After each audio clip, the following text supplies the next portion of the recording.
S'il pleut aujourd'hui, s'il pleut demain, allez vous mettre à l'abri dans la cathédrale. Là, regardez, lisez. La cathédrale est le plus beau livre écrit de main d'homme. Elle contient science, art et histoire.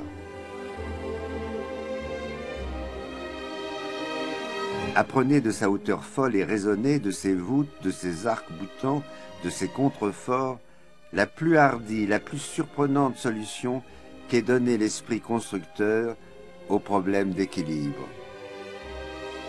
Apprenez de ses figures sculptées la multiple richesse des animaux et des plantes, l'intelligence des visages, la majesté des vêtements, la grâce des mouvements et des plis, la noblesse des attitudes. Ainsi parle Marie-Noël, amoureuse de sa cathédrale, celle d'Auxerre, à laquelle elle a voué sa vie. Devant le portail occidental, la poétesse aimait venir rêver, déchiffrant les images de l'Ancien ou du Nouveau Testament. Ici la vie de Saint Jean-Baptiste, visite de Marie à Élisabeth, naissance de Saint Jean-Baptiste, circoncision du futur prophète, prédication et baptême du Christ, toutes scènes ayant une acuité et une justesse psychologique. Marie-Noël était sensible à l'élégance et à la grâce de ces figures qui décorent le portail. Elles étaient pour elle l'aube d'une nouvelle ère, l'âge gothique. Pour prendre conscience de la révolution accomplie en ce XIIe siècle, il suffit de descendre dans la crypte de la cathédrale du XIIIe, vestige de l'église romane aujourd'hui disparue. Ici, plus de soucis de perspective et de ressemblance. Les figures semblent venues d'ailleurs, n'étant plus l'expression d'une réalité psychologique, mais d'une vérité symbolique.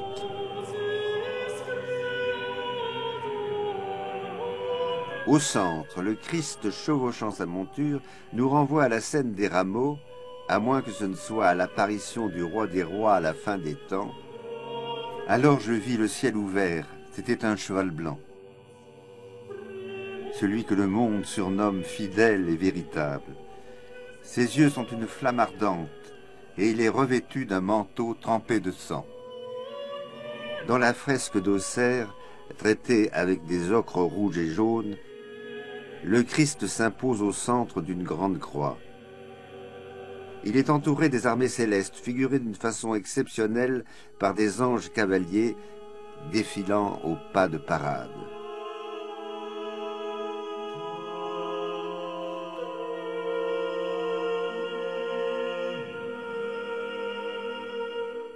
Dans l'abside, une autre peinture, celle-ci du XIIIe, figure le Christ en majesté entouré du chandelier à 7 branches et tenant le livre du temps, l'alpha et l'oméga. Ainsi est illustrée la parole du Christ: « Je suis le début et la fin ». Mais qu'en pense le père Tribu, curé du lieu? Depuis une dizaine d'années environ, je suis à la cathédrale d'Auxerre. Tout d'abord, je crois qu'il a fallu pour moi le temps de la découverte, avec ce chœur magnifique du XIIIe, la crypte du XIe, et apprendre à célébrer dans cet espace. La joie pour moi était de célébrer dans ces deux lieux parce que la crypte nous enracine vraiment, c'est l'intimité. Le cœur est beaucoup plus élancé, beaucoup plus lumineux, la prière s'élève et c'est vrai que c'est une forme de prière pour moi qui me convient aussi. Et très vite, je me suis rendu compte que la cathédrale était un lieu d'accueil, un lieu de visite. Plusieurs centaines de milliers de visiteurs, pèlerins ou non, viennent à la cathédrale chaque année. Il m'a semblé que la cathédrale devait être un lieu d'accueil. Non seulement la cathédrale gothique ne ressemble plus aux basiliques romanes, mais elle se trouve idéologiquement aux antipodes. Ainsi, c'est l'expérience et non l'imitation qui la dirige. Au cours des temps, elle abandonne les éléments de construction qui ne lui sont plus nécessaires, ainsi de la tribune remplacée par le triforium ou des murs remplacés par les grandes verrières, pour connaître un nouveau destin. Ainsi, la cathédrale gothique fait penser à ces animaux préhistoriques qui, selon Darwin, laissent leurs membres s'atrophier pour les remplacer par d'autres plus efficaces. Pour Viollet-le-Duc, c'est un processus général que l'on peut vérifier. Dans son dictionnaire raisonné de l'architecture, il démontre que chaque pierre a une fonction propre.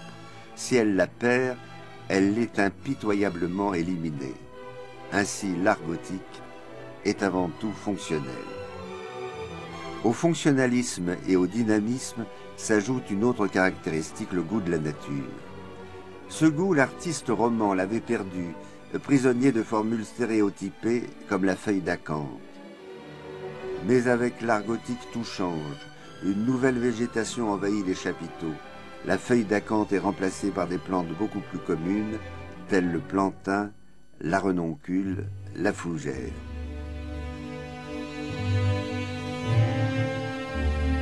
Mais la représentation des chapiteaux n'est pas la seule à être modifiée. La sculpture est elle aussi bouleversée. Car l'homme, si absent des tympans romains, revient en force. Lui qu'on n'avait pas contemplé dans toute sa beauté depuis les Grecs, va retrouver une nouvelle dignité. Et avec le nouvel Adam surgissent des figures insolites, telle la Sibylle, prophétesse héritée non de l'Ancien Testament, mais du monde païen. Quintessence de cet esprit gothique fait d'élégance et de légèreté, la chapelle de la Vierge.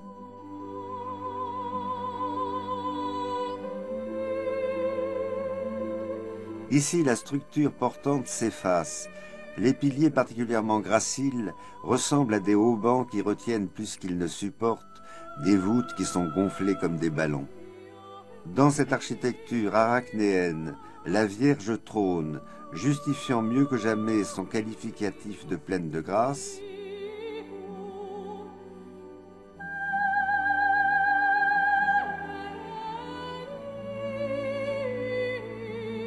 Et la dévotion pour Marie profitera désormais à toutes les autres femmes. Les apports des siècles suivants ne nuisent pas notablement à cette merveille de goût et d'élégance. Ainsi, les grilles placées à l'entrée du chœur par les chanoines du XVIIIe siècle se marient heureusement à la légèreté des voûtes. Mais tant de prouesses architecturales n'ont qu'un sens, dégager les murs pour laisser place à de grandes verrières. Là encore, ce sont des scènes consacrées à Marie qui décorent les vitres peintes. Scènes empruntées au Nouveau Testament quand elles ne sont pas tirées des évangiles apocryphes.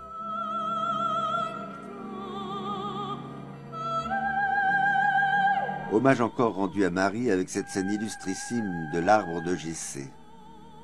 Prophétie d'Isaïe qui rétablit la généalogie de Marie et du Christ en partant de Jessé. Image familière aux hommes du Moyen-Âge, elle décore la plupart des églises de cette époque.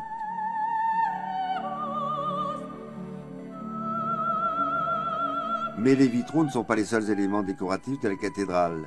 Le trésor comporte plus de 350 pièces, dont certaines exceptionnelles. On peut ainsi admirer des émaux de Limoges à la figuration particulièrement symbolique. Des ivoires du XIVe siècle, à la facture élégante et raffinée.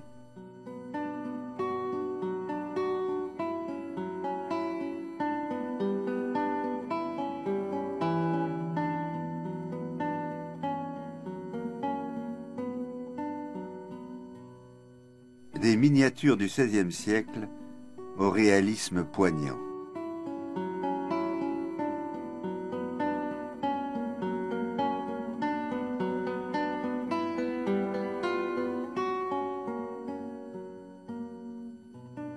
Telle est la cathédrale d'Auxerre qui, du XIe au XVe siècle, nous offre ses splendeurs architecturales dans un flamboiement et une créativité inégalés.